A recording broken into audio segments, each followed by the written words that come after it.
Hello, everyone. Welcome. I'm James Milan, and this is for the moment, an ACMi news special, but one that we hope will be the first of a series in which we explore religious and cultural traditions from all over the world and from the inside.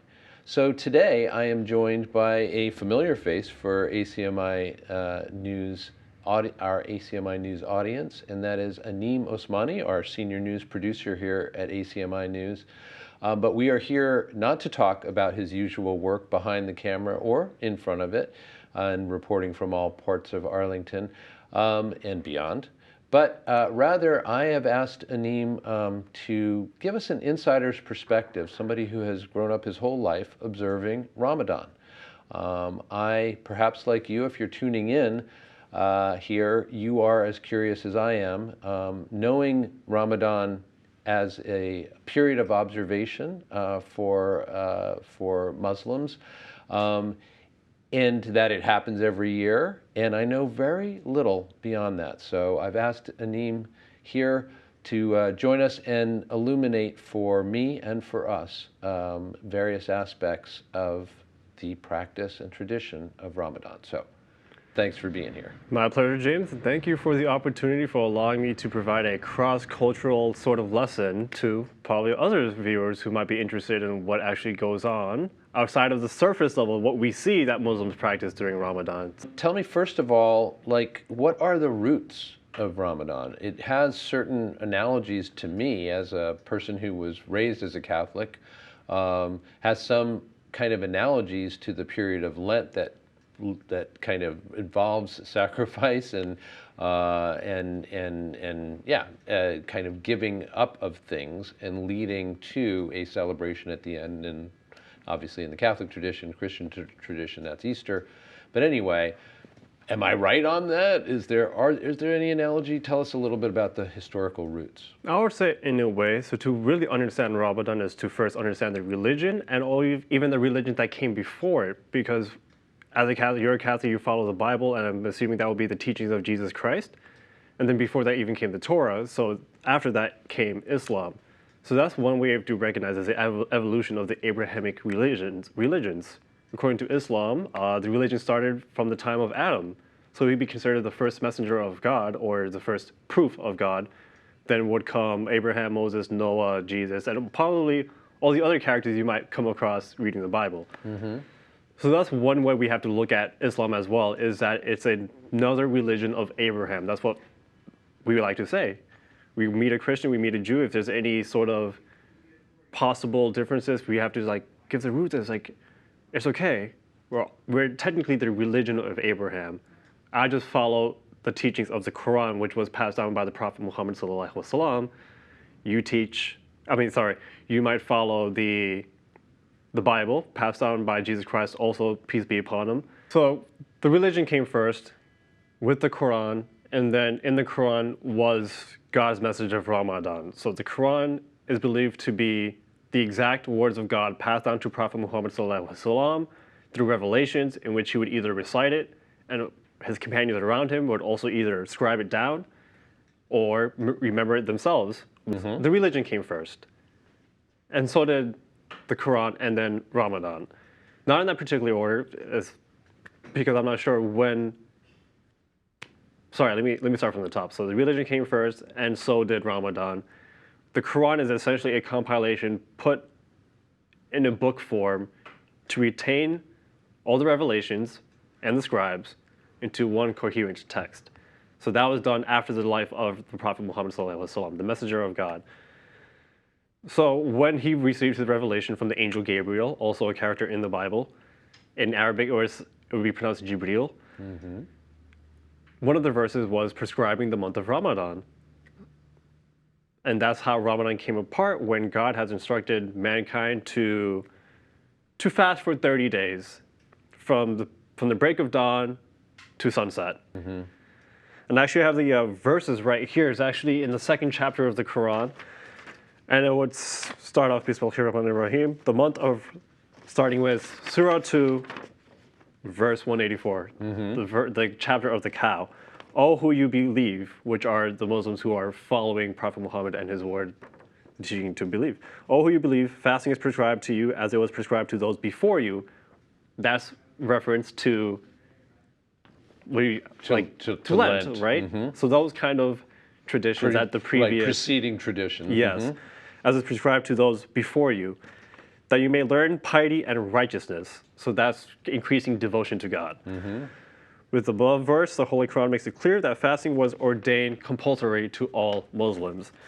So, and about Islam, there are two texts we go off of: the Quran and the Hadiths. So the Hadith is a collection of stories that observes the Prophet Muhammad Wasallam's traditions and practices, because he believed to be the best model for man to follow and how to be a Muslim. So the things he does are considered sunnahs. So if he does it, it's sunnah for me to do it. And another thing about the Quran is also came during, the revelations came during certain periods of time. So that means some verses are definitely in strict context of what was going around in the immediate environment. So that's how we have certain sunnahs of how Muslims should fast, what we should fast, why we should fast, of course, and the best way to practice our behavior during the month of Ramadan. So let me ask you a couple of questions that are, of course, going to be of a very basic nature. One is that I and others are familiar with the fact that Ramadan, much more so than Lent, which also shifts to some degree, Ramadan shifts its time, the time that it takes place throughout the year. So what kind of calendar is determining when Ramadan will take place? The lunar calendar. So there's 355 days in the lunar calendar, and Ramadan will always take place in the 9th month of the lunar calendar. And about the 9th month of of the lunar calendar, which is called Ramadan, is a more special month because that is the month the Quran was revealed by Angel Gabriel to the Prophet Muhammad ﷺ, who was believed to appear in the form of a man. Angel Gabriel was never shown in his physical form. So and that's how sometimes Prophet Muhammad ﷺ got his revelations. Okay, so the revelations came from the angel Gabriel in the 9th month of the lunar calendar. The first revelation came. Okay, and so that is the reason why it is designated as the month of, or one of the reasons why it's designated as the month of Ramadan, and for this observation, which does entail a kind of sacrifice. Again, one of the distinctions that, to my mind, between Lent and Ramadan, for instance, is Lent is a time at which Catholics and Christians perhaps are asked to, or would observe a tradition or custom of giving something up. That's very different from the fact that it's mandatory to fast, and that everybody who observes Ramadan is going to be making that same sacrifice. I want to make this conversation both kind of historical and informational in the way that you were doing, which I appreciate.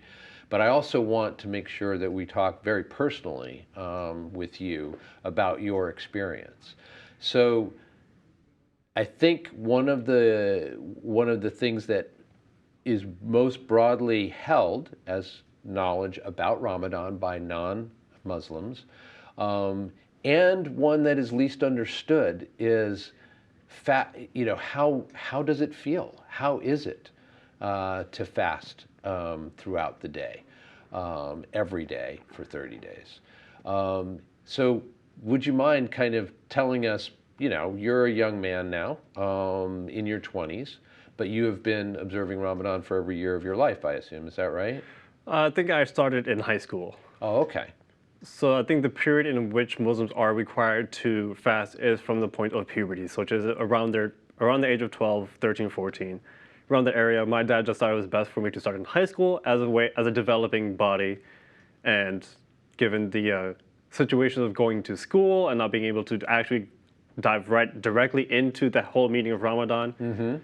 So I spent a little bit of my childhood leading up to the point where in high school where I'm actually going to be required to do a full 30 days. Is there Is that impulse to, as you said, kind of hide it, to not draw attention to the fasting element, is that part of the religious observance, or is it just kind of a custom that has developed as you live amongst people who aren't necessarily observing the same traditions?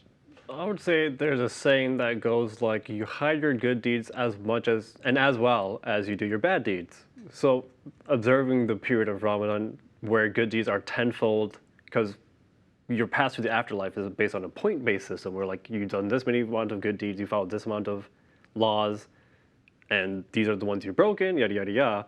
So in Ramadan, good deeds are tenfold when you do it. So I think that leads to the custom tradition of just keeping it secret.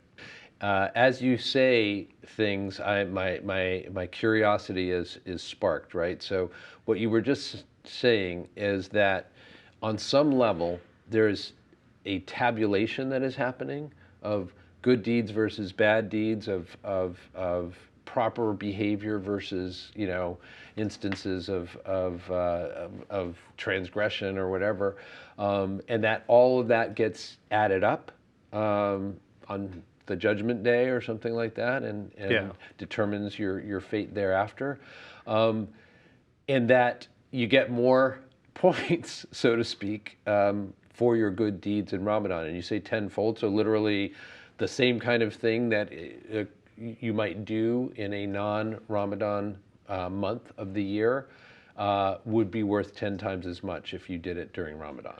Correct, probably more. Definitely the rewards during the month of Ramadan is multiplied. And just like in all like the previous religions, the part of the Islam is to believe in the angels of God. So Gabriel, Michael, and then you have all the smaller angels that does different duties. So that's definitely an angel on my left shoulder and an angel on my right shoulder. One angel is writing down my good deeds while the other angel is writing down the bad deeds. So that is something we also believe in. And does that operate as I assume it would, as quite an incentive for Muslims through the month of Ramadan to be looking for ways in which they can do even more good in the world than they might in the other times of the year? Well, I don't want to speak for the rest of the Muslim world, but I'm Fine, pretty sure it fair definitely enough. is an incentive because that's where the spirituality of Ramadan comes in. Because you fast because you believe in God. So that's one thing. You don't do it because your parents told you to do it. It's because you personally believe in God. Therefore, you are aware of God's presence and the fact that God is all-knowing, all-seeing, and the all-hearing. Therefore, what was I going on with? I lost my train of thought. Oh, right, the incentives. So that's the whole spirituality. That's the incentives, that you believe in God. And then, because there's no absolute authority figure like how we have the police, if we break the law, there's no immediate consequence of the things we decide not to follow. Therefore, it just strengthens your belief that God exists and you are following the rules in fear of the possible consequences you could face in the afterlife. And it does make sense what you say, that you put it very simply and eloquently. You fast because you believe in God, and you do it for yourself, not because you're told. That really reinforces the idea that, as you were saying earlier, as a small child and perhaps a prepubescent child, you're not going to be expected to be able to make that decision for yourself. You're perhaps not developmentally capable of doing so. So just as your father had you, felt like you were well positioned going into high school to be able to make that decision for yourself. So it seems would be the case for many people who begin to practice Ramadan at a certain point. They do it at the time that they can do it for themselves. Right. People at their own individual level find Islam on their own. Own. At first, it is definitely passed down, and they are practitioners. But at some point, they become believers at different points in their lives. So I would say that I become a true believer by college. Throughout high school, I'm just doing it because the Quran is the law of lifestyle. So it's a law. But at one point, I realized it's a law of God, and I believe in God, therefore I believe in God's rules. Therefore, I'm going to follow it more to the detail. Some people would have gotten to the same places as you did in high school, but somehow took, a different path thereafter and decided that this was not where they just didn't feel the same things that you have felt in terms of making this your own, both Islam as a religious, practice, and Ramadan specifically. When that happens, what are things? Is it just is the attitude from those around somebody who would turn away from this? Is the attitude simply, okay, that's Aneem's own journey, so to speak, or is there any kind of pressure to conform to religious practices there? Because you're making it sound like it's really a very individual decision and journey. It can be, yes. And so that was my path. And people could start earlier, people could start later. So people really truly start believing and taking the path at their own pace. And that's permissible, that's okay, for as long as you develop that connection to God. How about your own family? So have you, tell us a little bit about your family's background and how much your Islamic, the Islamic religion, how long and how deep does that run within your own family background? Right, so I was born a Muslim, and essentially so were all the previous generations. So both my parents were Muslim, my grandparents were Muslim, and as far back my as great-grandparents are Muslim, so that tradition was passed down.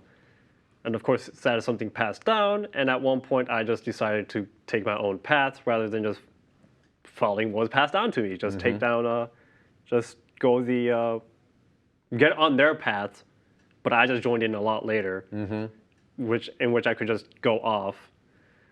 Yeah, so it goes back to what we were saying before. Everyone finds religion at their own point in life. Okay, so I know in your case, for instance, that you have younger siblings, and that in at least one of those cases, your younger sister is quite a bit younger than you are, 8 years or something like that, right?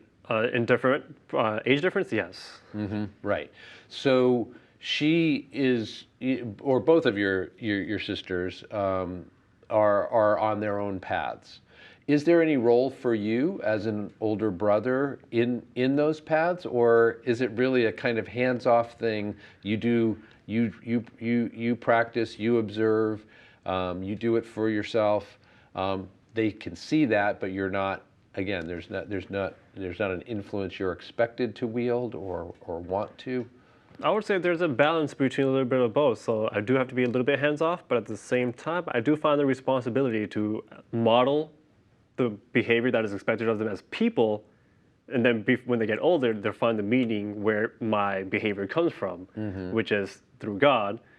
And it was also trying to guide, what we say was always guide them to the right path. So we can't ever tell them to be on the right path, we can only guide them as teachers. And is that what your elders, or the sense that you had growing up of what your elders were doing for you? Again, that you weren't being pressured, but that you were being guided and had models to look to? Right. So the models is just by simply being present when they're praying individually, and I'm just there in the background. Possibly, if I was a 5-year-old, I was probably just running around while they're praying. But either way, that presence has given me fostered a religious atmosphere. So that's how you first get on that path, of course, and then starting with whatever the parents tell you to do, and then my dad was really good at explaining of why I had to do it. So he's not like saying don't eat pork because God said so. He would just give the explanation like, don't eat pork because these were the reasons given by God, and these are the reasons that we get to see firsthand of what God was saying. So those explanations properly given down, along with all the other behaviors that I might have picked up on. When it comes to Ramadan and to the fasting element of Ramadan, you you take the tack, and many do, of not drawing attention to that. But let me ask you, as somebody who has been observing both that and other customs and traditions from Islam in this country for a number of years now, what are the challenges for you as a practicing Muslim in that way? I think just the environment I live in is probably challenging because it's not really catered to Islamic lifestyles. There's a lot of outside pressuring factors that probably conflict with religious practices, excuse me, Practices. and the way we get to observe them. So just the environmental pressure, and as well as probably all the distractions that might exist in a Western civilization compared to how life works in a Muslim country. You know, Islam, as we're both very aware of, has a particularly charged relationship in the world and in this country the way that it is now. In other words, there are a lot of people who make immediate assumptions and judgments around Islam. And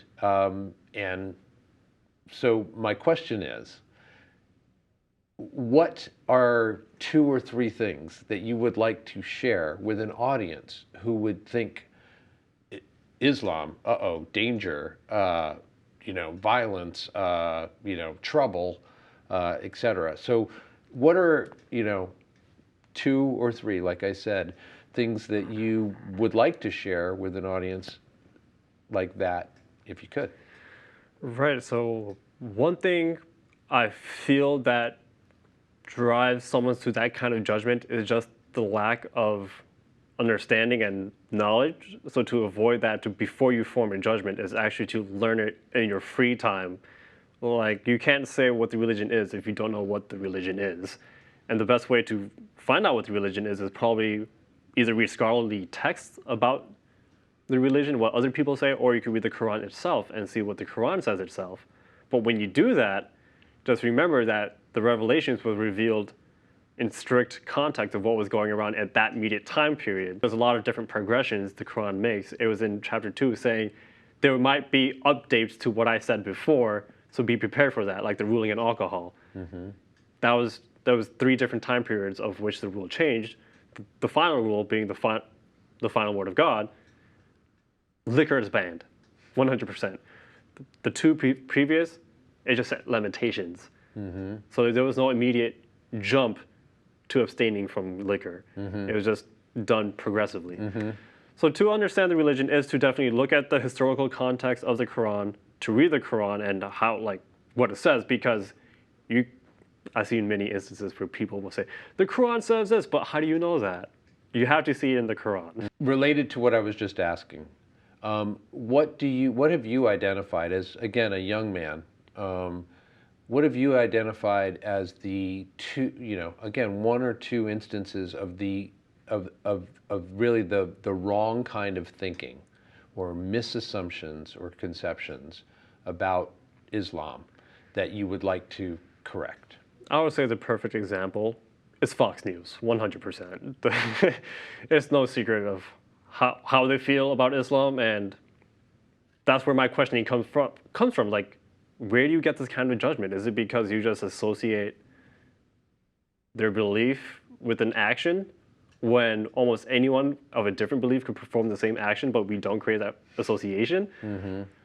So it's like, you see one Muslim do something, and then out of nowhere, Fox News is blowing out of proportion, saying, oh, all 1.3 billion people might do the same thing. No.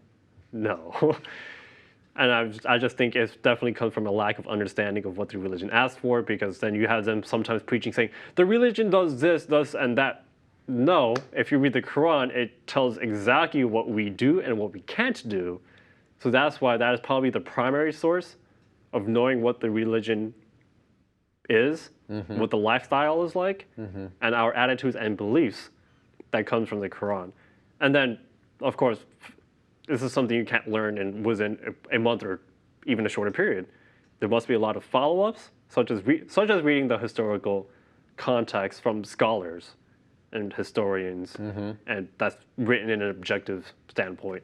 It sounds like a lot of what you feel would best combat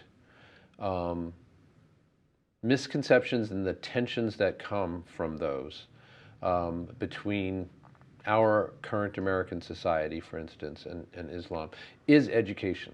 Yes.